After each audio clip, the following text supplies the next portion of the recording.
senang sekali saya bisa kembali menyampaikan firman Tuhan. Tema khotbah saya hari ini adalah lidah punya kuasa. Pernahkah Anda mendengar pepatah yang berkata, lidah tidak bertulang? Lidah kita itu nggak ada tulangnya. Coba tekuk lidah Anda. Ada pepatah bahasa Inggris bilang, the tongue has no bones, but it is strong enough to break a heart. So be careful with your word. Lidah kita tuh memang gak bertulang, tapi bisa mematahkan hati orang. Makanya kita harus hati-hati dengan perkataan kita. Amsal 25 ayat 15 bilang lidah lemah lembut mematahkan tulang. Betapa luar biasanya kuasa lidah bisa mematahkan hati orang, mematahkan tulang. Artinya apa? Hati kita ini bisa membangkitkan semangat orang, tapi juga bisa melemahkan semangat orang. Lidah kita ini bisa membangun, tapi juga bisa menghancurkan. Bisa membuat orang bangkit untuk hal yang baik, atau bangkit untuk hal yang buruk. Saya kasih contoh. Sebuah hoax yang disebarkan dapat merusak persatuan bangsa. Dari mana asalnya huru-hara? Bukankah dari satu suara? Bagaimana isu pencemaran nama baik bisa menghancurkan kepercayaan publik kepada sebuah brand yang terkenal? Wow, ngeri banget. Betapa lidah itu punya kuasa. Yakobus 3 ayat 8 bilang gini, tetapi tidak seorang pun yang berkuasa menjinakkan lidah. Ia adalah sesuatu yang buas, yang tak terkuasai, dan penuh racun yang mematikan. Lidah kita ini gak bisa dikuasai oleh orang lain kecuali diri kita sendiri. Kita bisa bebas ngomong apa saja. Banyak orang yang bilang, bukankah ini negara demokrasi, semua orang berhak mengeluarkan suara? Ya, benar. Tidak ada yang bisa menguasai lidah Anda. Tapi Anda bertanggung jawab juga untuk setiap suara yang Anda keluarkan. Tahukah Anda bahwa lidah kita menentukan hidup kita di bumi ini dan di kekekalan nanti? Amsal 18 ayat 20 berkata, perut orang dikenyangkan oleh hasil mulutnya, ia dikenyangkan oleh hasil bibirnya. Ayat 21 berkata, hidup dan mati dikuasai lidah, siapa suka menggemakannya akan memakan buahnya. Ketika kita melamar pekerjaan, tahukah Anda bahwa kita diterima bekerja di sebuah tempat bukan karena penampilan kita saja, bukan karena kerennya ijazah kita, tapi ada fase interview yang kemudian menjadi penentu akhir apakah kita diterima bekerja atau tidak. Firman Tuhan gak pernah salah. Perut orang dikenyangkan oleh hasil mulutnya. Bagaimana seseorang ketika dia bisa menguasai lidahnya dan dia beroleh kepercayaan dari atasannya, lalu dia diberi posisi yang lebih tinggi dan diberi jabatan dan bahkan gaji yang lebih. Perut orang dikenyangkan oleh hasil mulutnya, dikenyangkan oleh hasil bibirnya. Firman Tuhan ini terbukti. Kalau kita gak bisa menjaga confidentiality sebuah perusahaan di mana kita bekerja, kita akan mendapat kecaman, bahkan tuntutan tindak kriminal karena tidak menjaga kerahasiaan perusahaan yang dilindungi oleh undang-undang. Kalau kita menjaga lidah kita, kita akan menuai yang baik. Karena firman Tuhan bilang gini, hidup dan mati dikuasai lidah. Siapa suka menggemakannya akan memakan buahnya. Memang gak ada yang bisa mengendalikan lidah kita. Tapi apa yang keluar dari mulut kita adalah tanggung jawab kita. Bertanggung jawablah atas setiap perkataan yang keluar dari mulutmu karena kita sendiri yang akan memakan buahnya. Dikatakan bahwa hidup mati dikuasai lidah. Tidak hanya tentang hidup kita di bumi, tapi di dalam kekekalan kita juga akan bertanggung jawab atas perkataan kita. Firman Tuhan dalam Matius 12 ayat 36 berkata begini.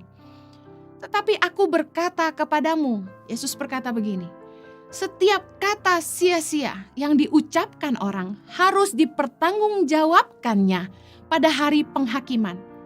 Ingat baik bahwa suatu hari nanti Anda dan saya akan selesai di bumi.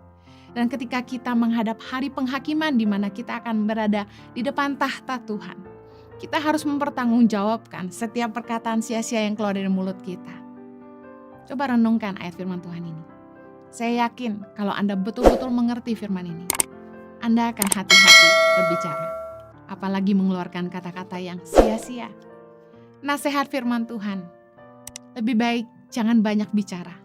Karena Amsal 10 ayat 19 bilang, di dalam banyak bicara pasti ada pelanggaran. Tetapi siapa yang menahan bibirnya berakal budi. Pernahkah Anda mengalami? Hampir kemerucut kata orang Jawa, hampir keceplosan. Tapi Anda ingat, mungkin Anda bisa dapat masalah karena perkataan ini, Anda langsung menekap mulut, gak jadi ngomong. Yang menahan bibir berakal budi. Ingat baik, sebelum bicara, mikir dulu. Bijaksana dengan perkataan kita.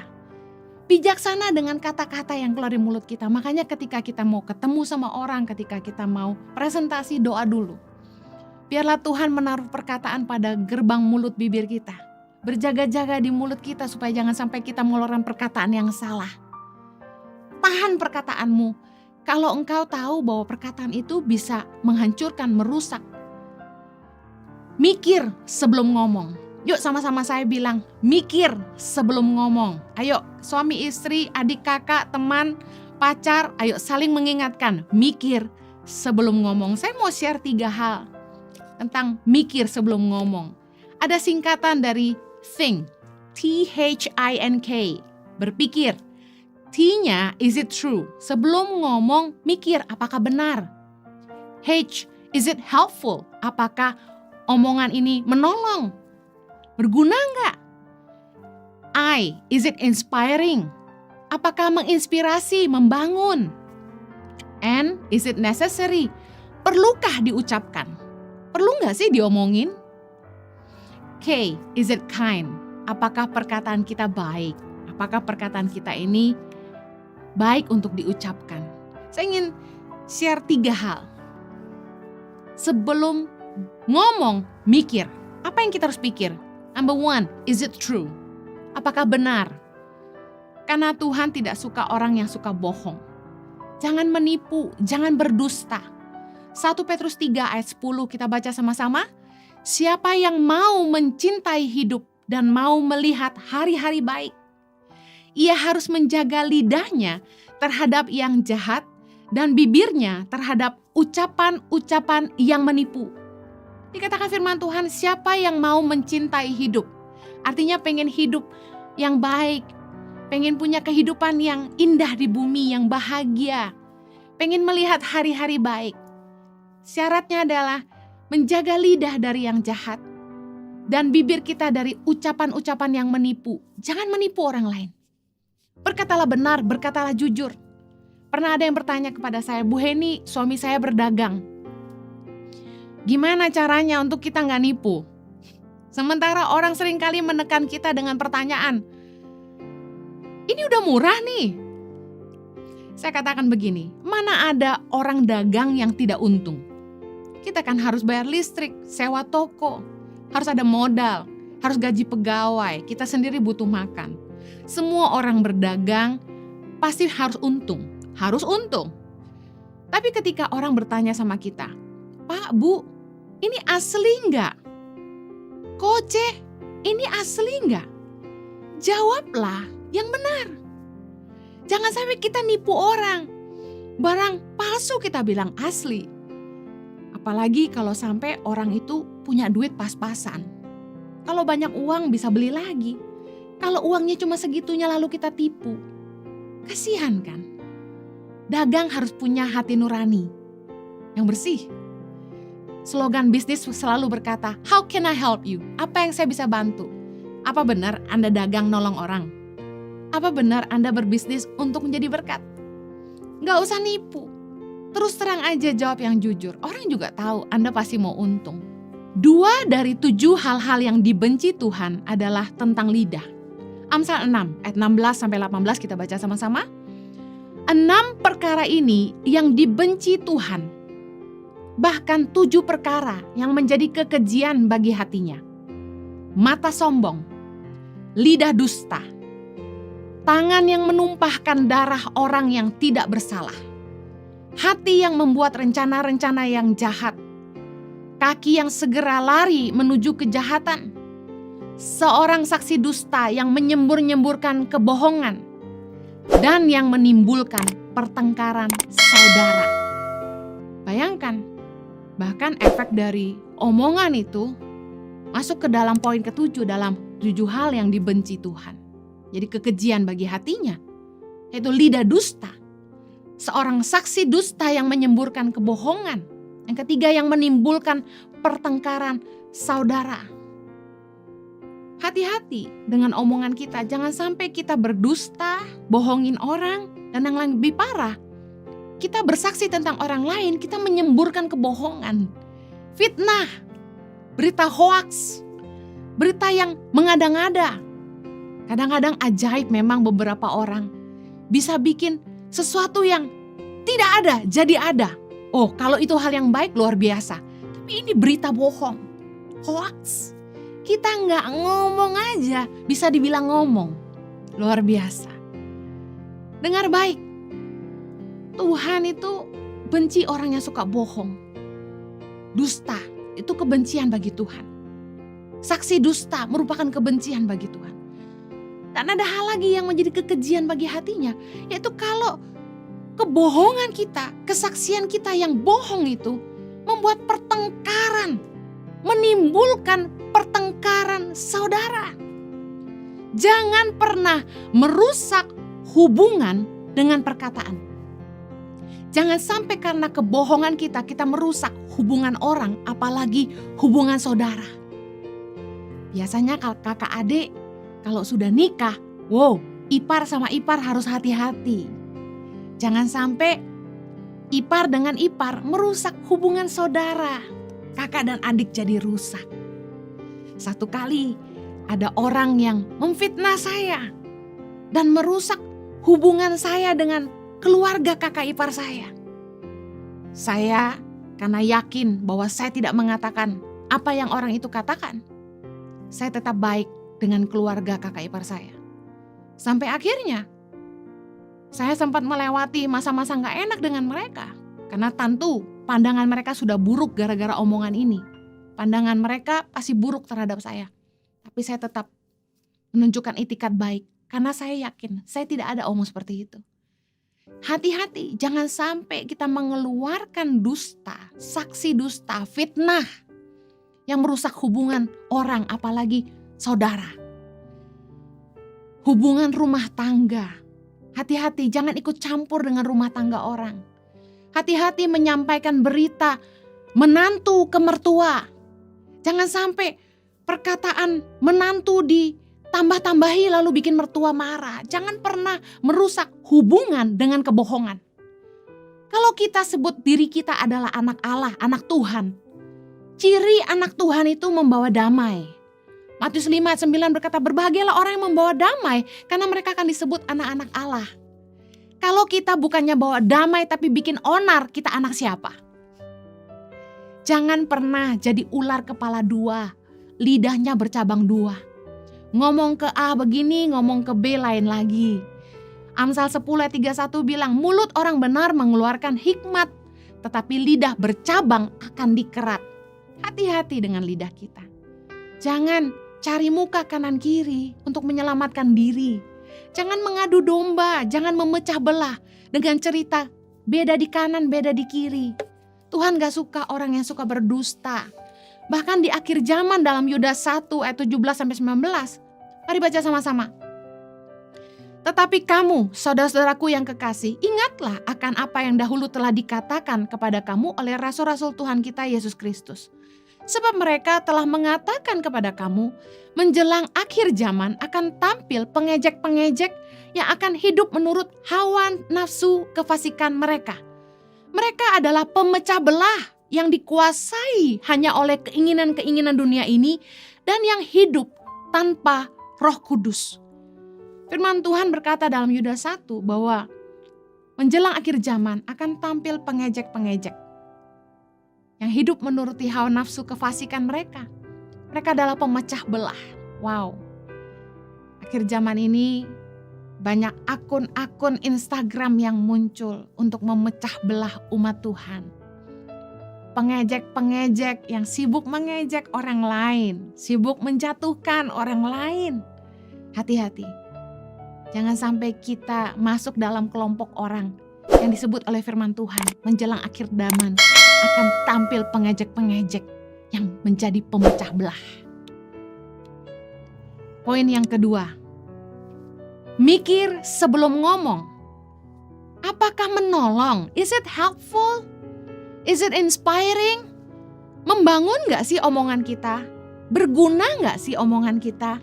Mendidik gak sih omongan kita?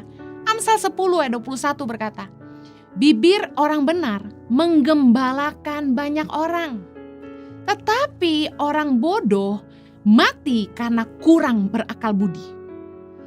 Amsal 15 ayat yang kedua berkata gini, lidah orang bijak mengeluarkan pengetahuan, tetapi mulut orang bebal mencurahkan kebodohan. Dengar baik, kebodohan di kedua ayat ini dimaksud adalah gini, orang-orang yang cuma taunya bikin hoax, berita bohong. Yang kedua, fitnah, gosip, dusta, cemooh, itu kebodohan. Ngomongin yang gak penting, ngomongin yang gak perlu. Orang benar, orang bijak, itu mulutnya menggembalakan banyak orang, mengarahkan orang lain, membimbing orang, mendidik orang. Orang bijak itu mengeluarkan pengetahuan, yang diomongin itu penting didengar, bikin orang jadi pandai, bikin hidup orang jadi berubah, jadi lebih baik, bikin orang yang gak ngerti jadi ngerti. Omongannya berguna, membangun, mengajar orang. Kalau gak penting gak usah diomongin, belajar. Hati-hati ketika ngomong tuh mikir, perlu diomongin gak sih, penting gak sih? Biasanya orang yang nganggur tuh mulutnya ngelantur. 1 Timotius 5:13 bilang, lagi pula dengan keluar masuk rumah orang mereka membiasakan diri bermalas-malas, dan bukan hanya bermalas-malas saja, tetapi juga meleter dan mencampuri soal orang lain dan mengatakan hal-hal yang tidak pantas. Nah, apa yang bikin orang jadi meleter? Meleter tuh apa? Gosip, ngomong cerewet, ngomongin orang, mencampuri soal orang lain, mengatakan hal-hal yang gak pantas, yang gak perlu diomongin. Saya mau pesan sama para wanita, ibu-ibu, boleh bersosialita, tapi yang berguna. Jangan bersosialita, tapi sia-sia. Jangan sampai bersosialita ngabis-ngabisin uang suami, ngomongin suami orang, ngomongin jejaka, berondong. Orang nganggur biasa mulutnya ngelantur. Ayo jangan gosip. Kata orang makin digosok makin sip. Tapi sip banget kalau harus berhadapan dengan tahta penghakiman, kita harus tanggung jawab loh semua perkataan sia-sia kita. Orang yang iri hati biasanya kalau ngumpul sama yang orang iri hati juga, itu sibuk menjatuhkan orang lain. Ingat film kartun Snow White? Wah, mama tirinya Snow White itu selalu mikirin hal-hal untuk menjatuhkan, mencelakakan Snow White. Orang yang iri hati dengan kecantikan orang lain pasti sibuk menjatuhkan, cari kelemahan, cari kesalahan. Para wanita selalu mengagumi kecantikan wanita lain, gak ada habisnya. Ayo fokus sama kekuatan yang Tuhan kasih dalam hidupmu. Jangan bandingkan dirimu dengan orang lain. Gak ada habisnya. Pasti kalah kalau mau adu cantik. Yang lebih berduit, yang lahir dengan hidung mancung putih, bibir tipis, mata belok. Kita udah kalah gaya. Udah fokus sama kekuatan yang Tuhan tanam dalam hidup kita. Ayo fokus, berkarya. Pastikan hidup kita berguna. Kita mati juga gak sia-sia. Tukang fitnah dan tukang pencemooh itu penyebab pertengkaran. Seringkali damai-damai, tenang-tenang, malah jadi ribut gara-gara ada tukang fitnah dan tukang pencemooh. Ayo belajar, jangan suka mencemooh. Mencemooh tuh gini, ngomongin orang, ngejatuhin orang, negatif tentang orang. Fitnah, bikin berita bohong. Amsal 22 ayat 10 bilang gini, usirlah si pencemooh, maka lenyaplah pertengkaran dan akan berhentilah perbantahan dan cemooh. Bayangin, kalau ribut-ribut cari pencemoohnya. Biang keroknya siapa? Usir, kata firman Tuhan. Begitu dia pergi, tenang lagi. Amsal 26 ayat 20. Bila kayu habis, padamlah api. Bila pemfitnah tak ada, redalah pertengkaran. Bayangin, kalau ada pemfitnah, itu bikin orang ribut. Pemfitnah nggak ada, pasti nggak ada pertengkaran. Seperti api kalau nggak ada kayu pasti padam. Tahukah Anda, lidah punya kuasa. Tidak hanya menghancurkan, tapi bisa membangun. Tidak hanya melemahkan, tapi bisa menguatkan. Kata-kata kita itu bisa membunuh, tapi juga bisa menyembuhkan. Amsal 12 ayat 18. Ada orang yang lancang mulutnya seperti tikaman pedang, tetapi lidah orang bijak mendatangkan kesembuhan. Tahukah Anda bahwa orang yang perkataannya menyenangkan, pasti membuat orang-orang di sekitarnya bahagia, apalagi keluarganya. Menyenangkan banget dekat dengan orang yang positif, yang perkataannya manis, selalu bikin semangat. Pernahkah Anda duduk dengan orang yang setelah kita ngobrol sama dia, kita tuh malah jadi bangkit semangatnya. Setelah ngobrol sama dia, pikiran kita dibukakan. Setelah ngobrol sama dia, kita tuh langsung jadi ngerti, oh kita harus ngapain. Luar biasa, Amsal 16 ayat 24. Perkataan yang menyenangkan adalah seperti sarang madu, manis bagi hati dan obat bagi tulang-tulang. Semua orang senang dekat dengan orang yang bahagia, yang mulutnya positif, menyembuhkan semangat kita yang patah. Ingat, hidup bagi banyak orang adalah perjuangan, apalagi di masa-masa pandemi seperti ini. Semua orang pulang ke rumah yang berbeda-beda suasananya. Mungkin ada yang istrinya melemahkan, tapi ada juga istrinya yang menguatkan. Ingat baik, hidup bagi banyak orang adalah perjuangan dan mereka ingin pulang ke rumah yang bisa bikin mereka bahagia. Melupakan kesusahan mereka sejenak dan paling tidak membangkitkan semangat mereka untuk berjuang lagi besok. Pakai kata-katamu untuk menyembuhkan. Pakai kata-katamu untuk memberi semangat kepada orang-orang yang butuh pengharapan. Amsal 12 ayat 25. Kekhawatiran dalam hati membungkukkan orang, tapi perkataan yang baik menggembirakan dia. Bukankah banyak orang yang khawatir hari-hari ini? Besok mau gimana? Ke depan gimana ya? Ayo, jangan malah melemahkan orang. Pakai perkataan yang baik menggembirakan dia. Kalau Anda ketemu dengan jomblo, jangan tanya, kapan nikah? Kapan kawin? Kok gak laku-laku sih? Itu sangat melemahkan. Mereka aja udah kuatin ngitung umur, ngitung hari. Harusnya ketika ketemu, Anda bikin mereka semangat. Perkataan yang baik menggembirakan. Bilang gini, besok kamu pasti ketemu jodoh. Besok Tuhan pasti kirim pangeran yang baik buat kamu. Besok kamu pasti ketemu istri yang baik. Lemparkan perkataan yang baik, bikin orang semangat. Jangan bolak-balik nanya kapan nikah. Emang Anda mau bayarin kalau dia pesta? Yang terakhir, mikir sebelum ngomong. Is it kind? Apakah perkataan Anda baik? Amsal 15 ayat 1. Jawaban yang lemah lembut meredakan kegeraman, tetapi perkataan yang pedas membangkitkan marah. Kenapa ya perkataan beberapa orang tuh selalu pedas, nyakitin? Lukas 6 ayat 45 berkata gini, orang yang baik mengeluarkan barang yang baik dari perbendaharaan hatinya yang baik. Orang yang jahat mengeluarkan barang yang jahat dari perbendaharaannya yang jahat. Karena yang diucapkan mulutnya meluap dari hatinya. Menarik, firman Tuhan berkata bahwa perkataan mulut kita itu meluapnya dari hati kita. Berarti perkataan itu keluar dari hati. Kenapa beberapa orang itu perkataannya pahit?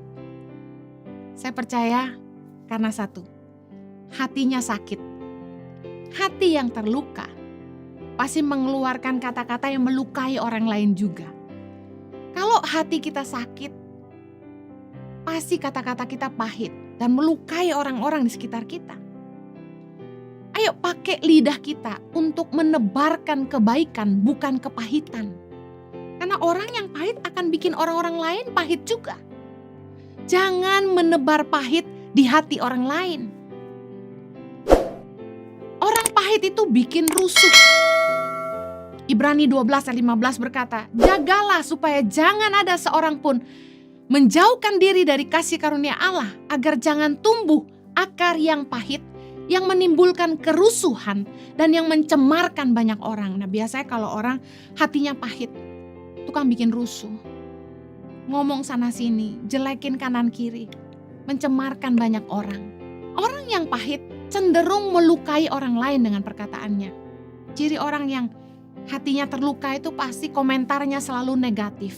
Kita udah bikin hal yang baik pun selalu dia lihatnya tidak baik. Omongannya selalu gak baik, seberapa baik pun yang kita lakukan. Nah, kalau kita punya anggota keluarga yang seperti ini, jangan malah kita benci. Kuncinya satu, hatinya harus sembuh.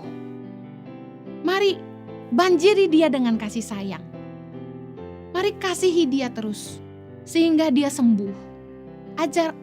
Ajak dia untuk mengampuni orang yang pernah melukai hatinya di masa yang lalu. Ajak untuk berdoa dan berdamai dengan diri sendiri. Kalau kita ketemu dengan orang-orang yang mulutnya pahit karena hatinya sakit, jangan malah kita benci sama mereka. Harusnya kita rangkul mereka. Hujani mereka dengan kasih sayang. Kalau kita nggak sembuh, orang yang sakit hati nggak mau sembuh, kita akan mengorbankan banyak hubungan. Kalau kita nggak mau melepaskan pengampunan dan membebaskan diri kita sendiri dari kepahitan, kita malah akan mengorbankan banyak hubungan ke depan karena perkataan kita yang selalu menyakitkan orang lain. Kita nggak akan benar-benar pulih sampai kita betul-betul mau mengampuni. Kita tidak akan pulih sampai kita benar-benar mau mengampuni. Saya ingin tutup dengan ini, dengan perkataan yang baik. Jangan menghina orang lain, jangan merendahkan orang lain. Kalau kita ngomong, hati-hati jangan sampai membuat gambar diri orang lain rusak. Amsal 26 ayat 18. Seperti orang gila menembakkan panah api, panah dan maut. Demikianlah orang yang memperdaya sesamanya dan berkata, aku hanya bersenda gurau. Luar biasa, ayat firman Tuhan mengajar gini, bahwa orang yang ngomong sembarangan, memperdaya sesamanya, ngebully sesama dengan perkataan yang merendahkan, dan dia dengan santai bilang, sorry, gue cuma bercanda, I'm just kidding, I'm just joking. Tahukah Anda, firman Tuhan berkata ini orang gila, menembakkan panah, api, panah dan maut. Kenapa dibilang panah dan api, panah dan maut? Karena perkataan kita itu ketika kita lepaskan itu kayak panah. Nancap di pikiran orang, di hati orang. Terbawa dalam mimpi. Perkataan itu bisa memanipulasi. Ketika dia mandi, dia terngiang-ngiang perkataan yang sama. Ketika dia tidur sampai dia ngimpi. Perkataan kita itu tajam. Kenapa dikatakan maut? Karena banyak perkataan yang tidak dijaga. Yang merusak gambar diri orang. Membuat orang jadi depresi, lalu bunuh diri. Hati-hati dengan perkataan kita. Satu kali saya khotbah di sebuah persekutuan. Ada salah satu jemaat, seorang anak perempuan yang menangis terseduh-seduh ketika saya sedang khotbah tentang kuasa perkataan. Ternyata anak ini tumbuh besar dibully. Dia bertubuh agak montok dan dia sering dibully. Di dalam masyarakat, di dalam komunitas, biasanya ketika anak-anak tumbuh besar dari kecil sampai besar di sekolah, di mana saja, bahkan di gereja, di keluarga, ketika ada yang kelihatan, bertubuh pendek, atau bertubuh gemuk, atau berkulit hitam, dan lain sebagainya, selalu biasanya jadi sasaran diperdaya, dibully, dikerjain, diolok-olok, diberi sebutan yang tidak mengenakan. Tahukah Anda perkataan yang negatif itu merusak gambar diri orang. Lalu dengan mudah kita bilang gini, sorry, I'm just joking. Wow, kita nggak tahu betapa perkataan kita itu bisa merusak gambar diri orang. Hati-hati dengan apa yang keluar dari mulut kita. Jangan sampai dari mulut kita keluar kutuk. Ketika kita ngomong, yang kita keluarkan tuh dua, berkat atau kutuk. Apa yang keluar dari mulut Anda? Hati-hati, jangan marah sama anakmu, pasanganmu, orang tuamu, temanmu, atau siapapun. Lalu Anda mengucapkan kutuk atas hidup mereka. Ucapkanlah berkat. Meskipun Anda mungkin tidak suka dengan karakternya, ucapkan berkat. Justru kalau Anda punya pasangan yang kurang sabar, Anda harus bilang begini, suamiku sabar. Kalau Anda punya istri yang cerewet, Anda bilang gini, oh istriku lemah lembut. Berkati pasanganmu. Kalau ada anakmu yang agak lincah, jangan teriaki, hei anak nakal. Tapi ucapkan berkat dan katakan begini, anak baik gak boleh nakal. Kalau ada anakmu yang mungkin nilai matematikanya jelek, jangan diteriaki, dasar anak bodoh. Tapi malah bilang gini, anak pintar harus rajin belajar. Hati-hati mengeluarkan perkataan. Perkataan kita adalah doa. Berkat atau kutuk yang keluar dari mulut kita. Yakobus 3:9 bilang gini, dengan lidah kita memuji Tuhan Bapa kita. Dan dengan lidah kita mengutuk manusia yang diciptakan menurut rupa Allah. Dari mulut yang satu keluar berkat dan kutuk. Hal ini saudaraku tidak boleh terjadi demikian. Jangan nyumpahin orang. Jangan mengutuki, nanti kamu mati, nanti kamu ini celaka. Kalau gak bayar per bulan nanti kamu gak masuk surga. Jangan ngomong yang kayak gitu. Keluarkan perkataan yang baik. Firman Tuhan itu disebut the good news. Harusnya yang kita bicarakan kalau firman itu pasti hal yang baik. Jangan bicara kotor. Efesus 4 ayat 29. Janganlah ada perkataan kotor keluar dari mulutmu. Tetapi pakailah perkataan yang baik untuk membangun di mana perlu. Supaya mereka yang mendengarnya beroleh kasih karunia. Jangan suka alasan, gue lagi emosi, gue lagi marah. Lalu kita teriakin orang, cicak, kelelawar, laba-laba, semut. Hati-hati jangan mengeluarkan perkataan kotor dari mulut kita. Pastikan perkataan kita itu membangun. Perkataan kita itu baik. Is it kind? Jangan menghakimi orang. Ingat Matius 7 ayat 2 berkata begini. Karena dengan penghakiman yang kamu pakai untuk menghakimi, kamu akan dihakimi.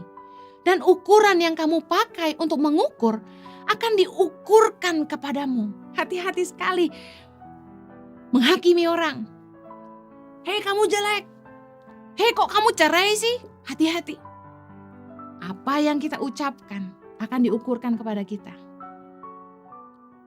Hati-hati. Jangan saling menghakimi. Firman Tuhan berkata dalam Yakobus 1 ayat 26. Jikalau ada seorang menganggap dirinya beribadah tetapi tidak mengekang lidahnya, ia menipu dirinya sendiri. Maka sia-sialah ibadahnya.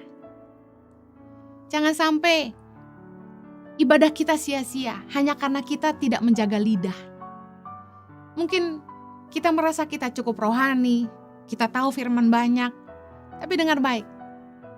Sekalipun kita ngerti kebenaran, kita gak punya hak untuk menghakimi orang. Jangan sampai ibadah kita sia-sia. Jangan sampai taburan kita sia-sia.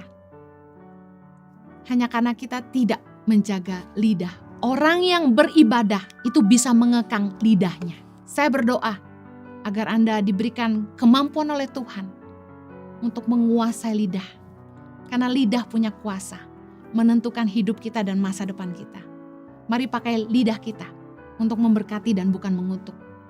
Mari jadi saksi Tuhan dimanapun kita berada. Mari kita berdoa. Kiranya anugerah Tuhan memampukan kami untuk memahami firman-Mu, sehingga kami bisa melakukannya. Berikan kasih karunia-Mu Tuhan. Berjaga-jagalah pada gerbang mulut kami, supaya kami tidak mengeluarkan perkataan yang tidak baik, perkataan yang tidak membangun, perkataan yang sia-sia. Tapi biar kiranya Tuhan selalu mengingatkan kami Tuhan, untuk menjaga perkataan kami, supaya kami boleh jadi berkat bagi semua orang dengan mulut kami. Demi nama Yesus kami berdoa. Amen.